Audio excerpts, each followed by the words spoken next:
Hello दोस्तों, कैसे आप सब लोग। मैं स्मिता, एक बार फिर से आप सबका शिक्षा सिंधु में बहुत बहुत स्वागत है। दोस्तों, कैसे चल रही है आप सबकी CTET 2022 की तैयारी। उम्मीद है आप बहुत ही अच्छी चल रही होगी शिक्षा सिंधु के साथ जुड़ के। दोस्तों, अगर आप अभी तक शिक्षा सिंधु के साथ नहीं जुड़े हैं तो जल्दी से चैनल को सब्सक्राइब कर लें, क्योंकि आप सबको पता ही होगा कि हम लोग यहाँ पे क्या कर रहे हैं। CTET 2021 के एग्ज़ाम के सारे क्वेश्चन सॉल्व कर रहे हैं। यानी CTET 2021 में जो CTET ने ऑनलाइन एग्ज़ाम लिया था उसके सभी दिन यानी 23 दिन के सारे सब्जेक्ट के क्वेश्चन को सॉल्व कर रहे हैं। सही आंसर यानी वो आंसर जो कि CTET ने ऑफिशियली अपने आंसर की में जारी किया था, उस आंसर को आपको देखने को मिलेगा। हर एक क्वेश्चन को अच्छे से डिटेल में समझेंगे। तो 2022 की बेहतरीन तैयारी के लिए 21 के क्वेश्चन को सॉल्व करना बहुत ज़रूरी है। नए एग्जाम के पैटर्न को समझना ज़रूरी है, क्वेश्चन के लेवल को समझना ज़रूरी है, और कैसे सॉल्व करते हैं ये सीखना तो सबसे ज़्यादा ज़रूरी है। तो दोस्तों, ऐसी शिक्षा सिंधु के साथ जुड़े रहे। अगर अभी तक नहीं जुड़े हैं तो चैनल को ज़रूर सब्सक्राइब कर लें और अपने दोस्तों को भी जोड़े। चलिए शुरू करते हैं आज का पहला सेक्शन, यानी CDP के क्वेश्चन को सॉल्व करना, जिसे हिंदी में कहते हैं बाल विकास का शिक्षण शास्त्र। दोस्तों, सबसे पहले आपके सामने आएगा बाल विकास के शिक्षण शास्त्र के 30 क्वेश्चन। जिस 30 क्वेश्चन का आंसर आपको देना है, कोई भी निगेटिव मार्किंग नहीं रहती है, और अच्छे से समझ के सही आंसर देना है। जैसे देखिए 23 दिसंबर के एग्जाम में कौन से क्वेश्चन आए थे आपके सामने। इससे पहले उम्मीद है कि आप लोग सारे यानी 16, 20, 21 और 22 दिसंबर के क्वेश्चन सॉल्व कर ही चुके होंगे। आज 23 दिसंबर के क्वेश्चन सॉल्व कर रहे हैं। तो दोस्तों, सबसे पहला क्वेश्चन है कि यह अवधारणा है कि बच्चे के आचरण को प्रबलीकरण और दंडों द्वारा परिवर्तित किया जाता है। यानी बच्चे का जो बिहेवियर होता है उसे या तो कुछ रीइंफोर्सर्स दे करके, यानी कुछ बच्चा अगर अच्छा कर रहा है तो उसे कुछ गिफ्ट दे दो, या फिर कई बार बच्चे को कैंडी दे दो, ऐसा कुछ दे करके, टॉफी दे करके बच्चे के आचरण को बदला जा सकता है। या फिर बच्चा कुछ गलत कर रहा है तो उसे डरा के, धमका के, दंड दे के किसी भी प्रकार से उसके आचरण को बदला जाता है। यह अवधारणा है। तो देखिए यहाँ पे क्वेश्चन क्या पूछा जा रहा है कि इस विचार पर आधारित है कि प्राथमिक रूप से विकास किससे प्रभावित होता है। तो क्वेश्चन भले ही इतना बनाया है, लेकिन पूछ बस इतना रहा है कि विकास किससे प्रभावित होता है। तो आपको हमेशा याद रखना है, अगर आप अभी तक नहीं जानते तो हमेशा याद रखें कि विकास आनुवांशिकता और वातावरण से प्रभावित होता है। यानी विकास जो है वो हेरिडिटी और इन्वायरमेंट से प्रभावित होता है। एक और क्वेश्चन, इस क्वेश्चन से आप समझ जाएं, कई बार आपके एग्जाम में पूछा जा चुका भी है कि हेरिडिटी और इन्वायरमेंट के बीच कैसा रिलेशन है। तो इन दोनों के बीच प्रोडक्ट का रिलेशन है, यानी आनुवांशिकता और वातावरण का गुणनफल है क्या, डेवलपमेंट। बढ़ते हैं अगले प्रश्न पे। उम्मीद है क्वेश्चन समझ में आया होगा। अगर समझ में आया होगा तो जरूर दोस्तों के साथ शेयर कीजिएगा और चैनल को भी सब्सक्राइब कीजिएगा। दोस्तों, दूसरा क्वेश्चन है कि एक बच्चा पेंसिल पकड़ने से पहले या फिर लिखने से पहले गेंद फेंकने की क्षमता पा लेता है। तो यह स्थिति विकास के किस सिद्धांत की ओर इशारा करती है। अगर आप डेली क्वेश्चन सॉल्व कर रहे हैं दोस्तों, यहाँ पे जो करवाया जा रहा है, तो आप समझ सकते हैं कि एक ही क्वेश्चन को कितने तरीके से पूछा जा रहा है।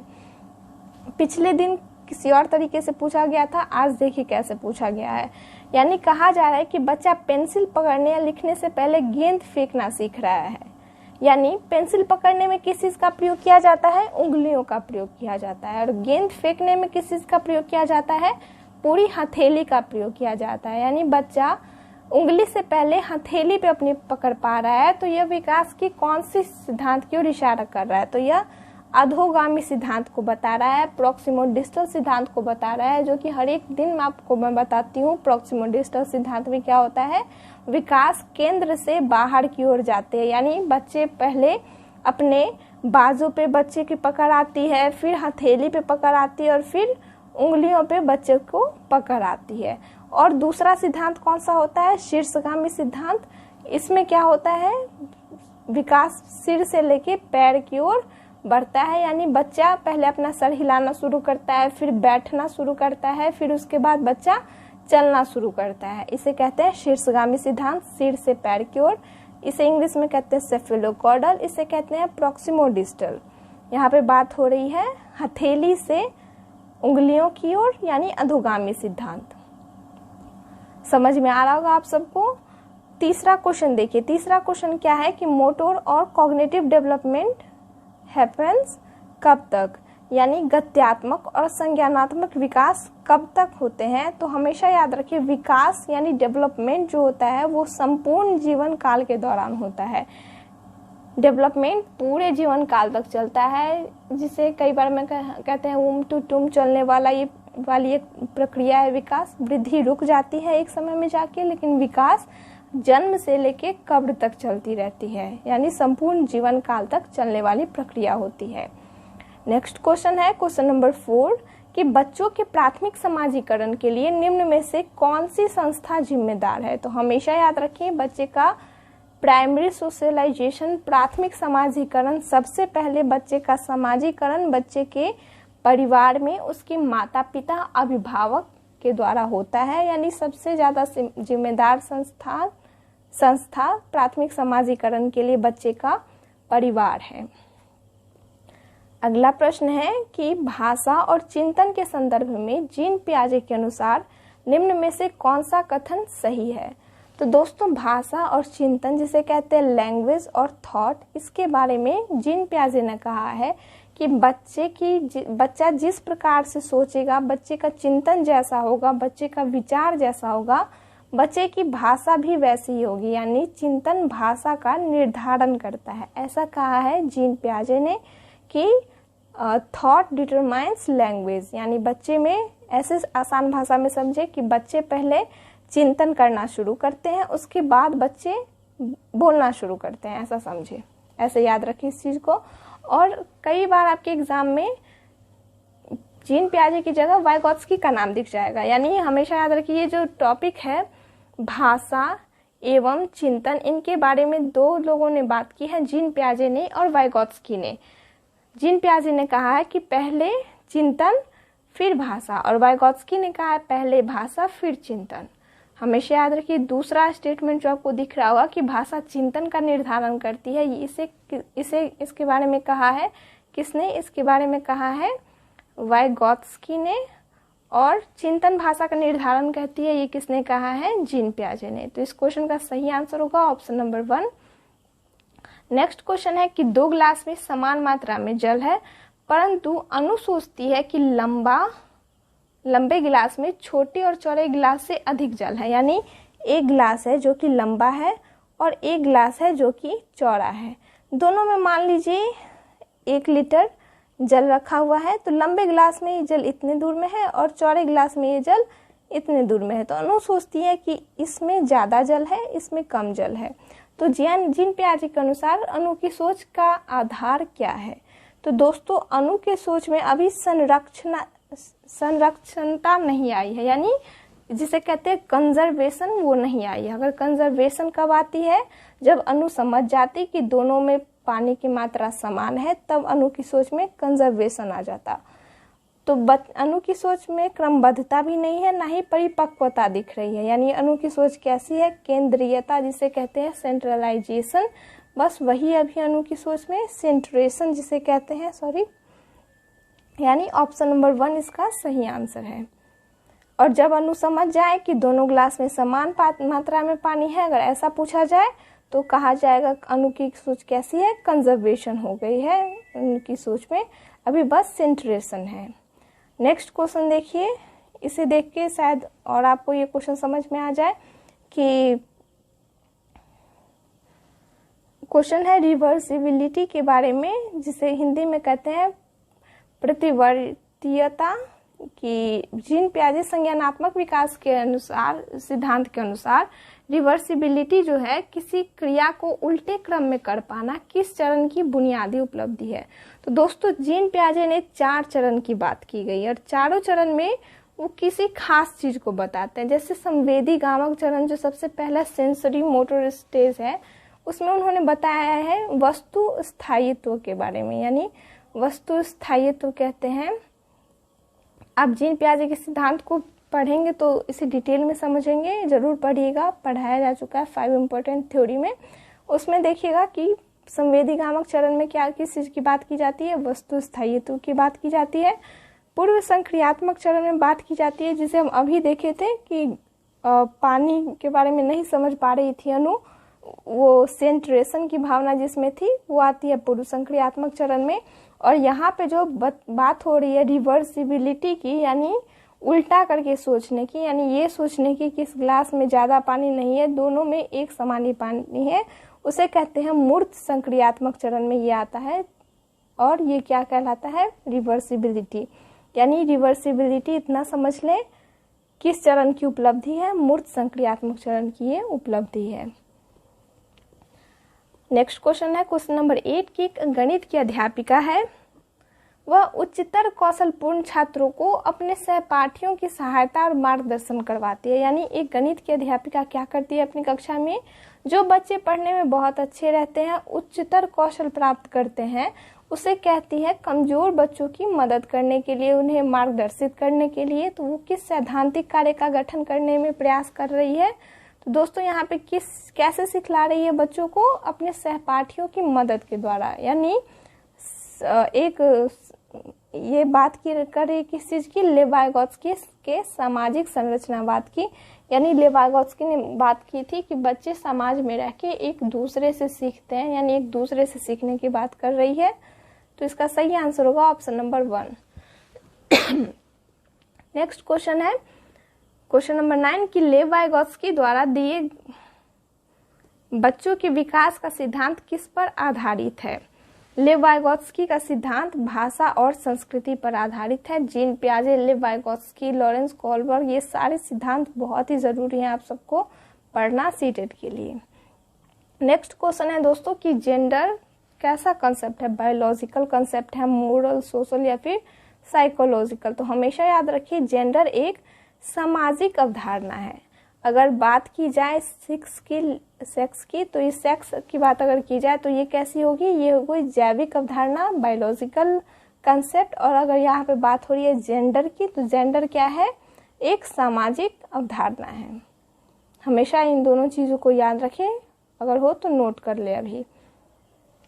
नेक्स्ट क्वेश्चन है कि नीता सभी प्रकार के जानवरों, पौधों, धातुओं, खनिजों आदि की पहचान और वर्गीकरण कर सकती है। तो हार्वर्ड गार्डनर ने जो कि बहुबुद्धि सिद्धांत दिए थे, उसके अनुसार कौन सी बुद्धि को प्रदर्शित कर रही है? तो दोस्तों यहाँ पे ये जानवर, पौधा, धातु, खनिज यानी प्रकृतिवादी बुद्धि को प्रदर्शित कर रही है। कौन सा ऑप्शन होगा? ऑप्शन नंबर 1 सही ऑप्शन है।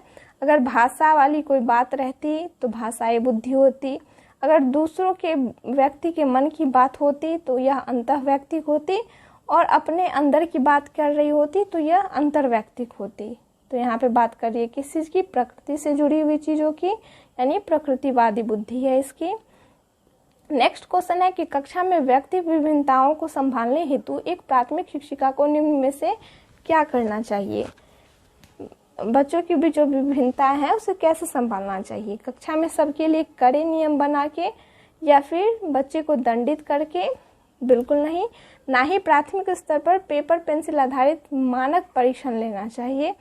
ना ही सभी के लिए सामान्य पाठ्यक्रम और अधिगम गति निर्धारित करनी चाहिए। हर एक बच्चे की सीखने की गति अलग होती है, सीखने का तरीका अलग होता है। तो सामान्य पाठ्यक्रम बिल्कुल नहीं हम अपना सकते। तो क्या करना चाहिए? विद्यार्थियों को अधिगम के लिए विविध अवसर उपलब्ध करवाने चाहिए। हमेशा बच्चों को विविध अवसर उपलब्ध करवाया जाए ताकि बच्चे अच्छे से सीख पाएं, अलग अलग तरीके से, जैसे वो सीख सके वैसे सीख पाएं। अगला क्वेश्चन है कि 8 वर्षीय रोहित को लगता है कि चोरी करना गलत है। चोरी करने से के व्यवहार से क्या होगा? दूसरे लोग उसे निष्कासित कर देंगे।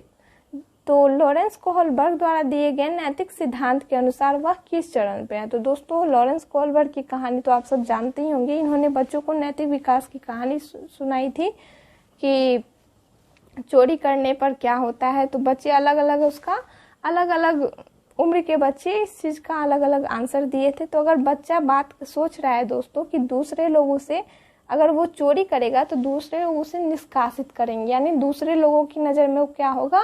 खराब बनेगा, जो कि वो नहीं बनना चाह रहा है। यानी वो क्या बनना चाह रहा है? वो एक अच्छा लड़का या फिर अच्छी लड़की बनना चाह रहा है। गुड गर्ल, गुड बॉय जिसे कहते हैं, उस स्टेज पे है। यानी अच्छा लड़का और अच्छी लड़की उन्मुखीकरण स्तर पे है वो बच्चा अभी। नेक्स्ट क्वेश्चन है क्वेश्चन नंबर 14 कि बच्चों द्वारा पूरे वर्ष के दौरान किए गए विभिन्न कार्यों का संग्रहण जिसका लक्ष्य उनके प्रदर्शन का रिकॉर्ड रखता है क्या कहलाता है।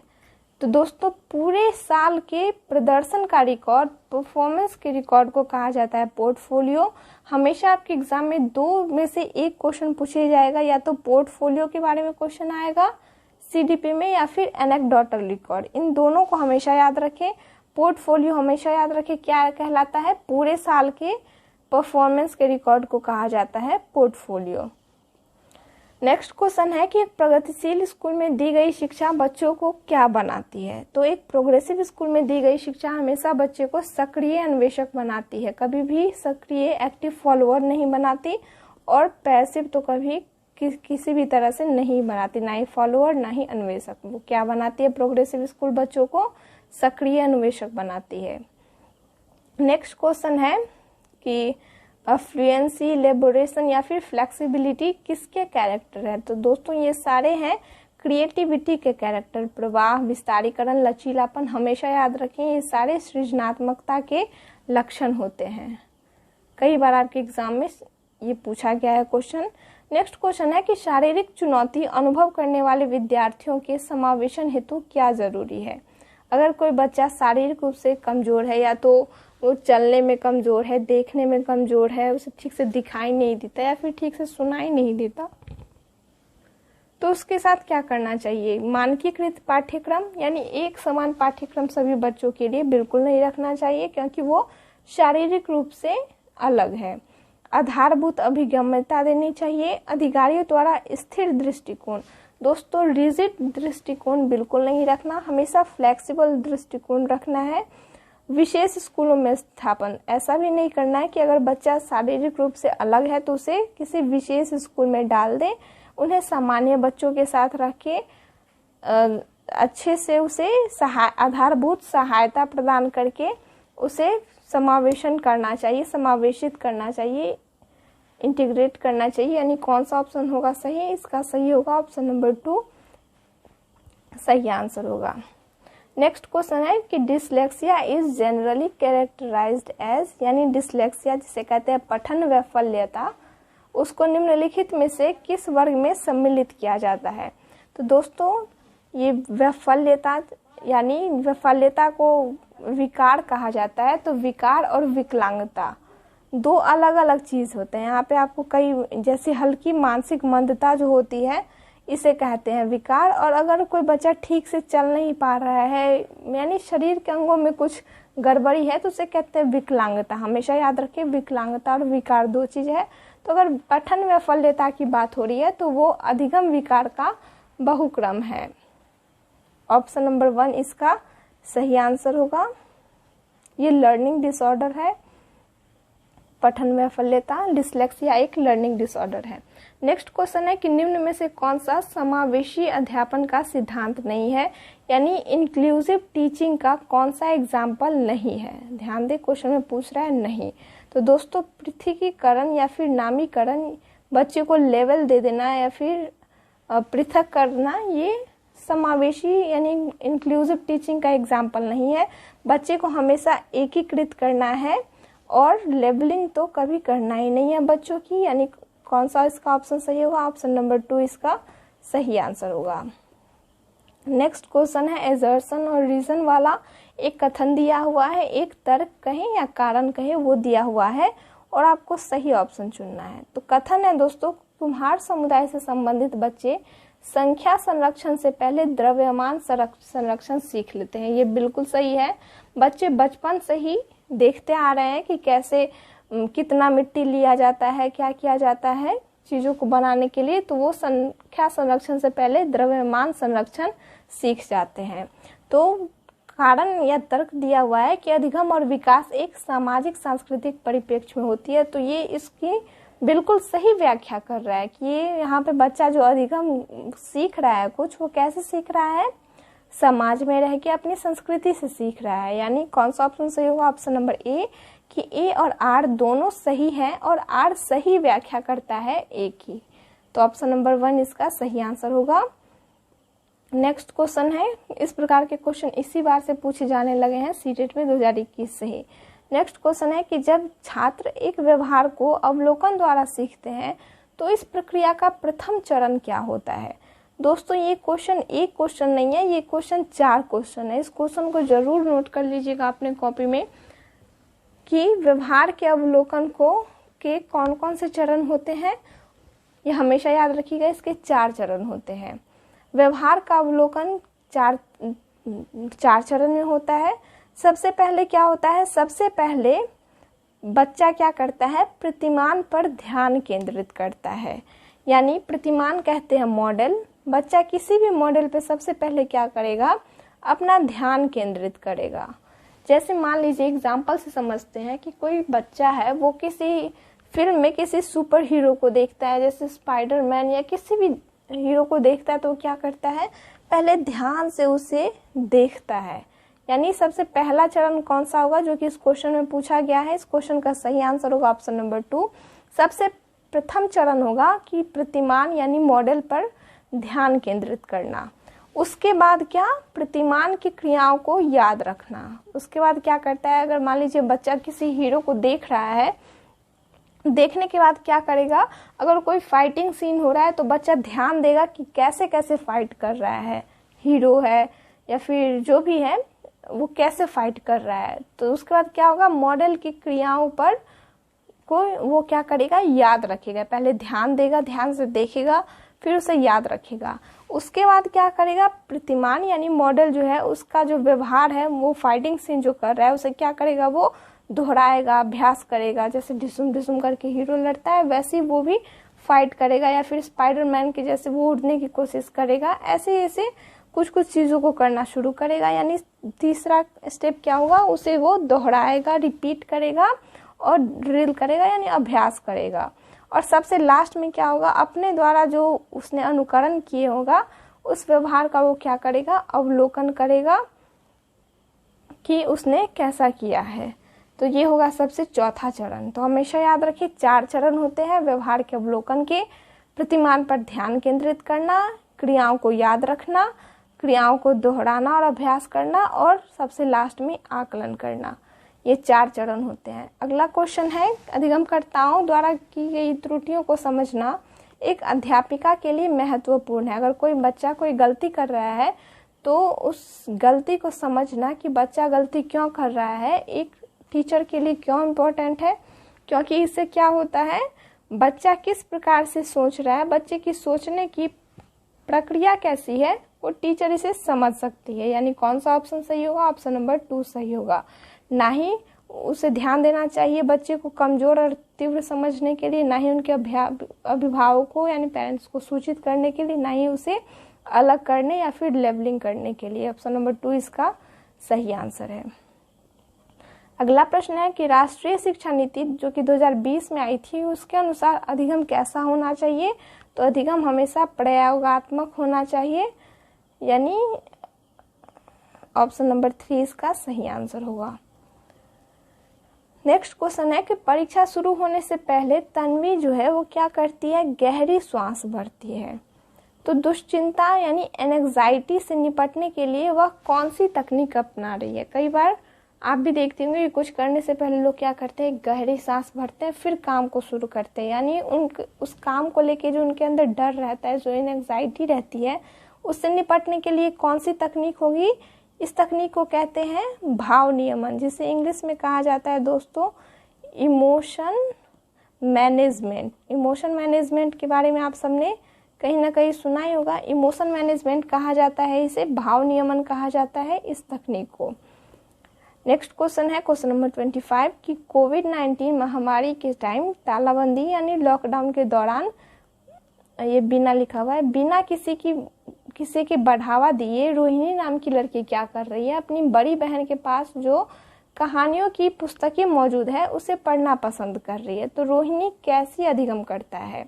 तो दोस्तों यहाँ ध्यान दे, लिखा हुआ है बिना किसी मदद के, यानी बिना किसी के बढ़ावा के, यानी कोई और नहीं कह रहा है, यानी वो बाह्य रूप से प्रेरित बिल्कुल भी नहीं है, ना ही वो किसी प्रयोगात्मक अधिगम करता है, ना ही वो प्रदर्शन मुखी अधिगम करता है। वो कैसी है? वो स्व अभिप्रेरित है, स्व प्रेरित अधिगम करता है, यानी जिसे कहते हैं सेल्फ मोटिवेटेड लर्नर, वो है रोहिणी। रोहिणी हमेशा याद रखिए, रोहिणी कैसी है? लर्नर है, स्व मोटिवेटेड, स्व प्रेरित अधिगम करता है, स्व प्रेरित लर्नर है। ऑप्शन नंबर 2 इसका सही आंसर होगा।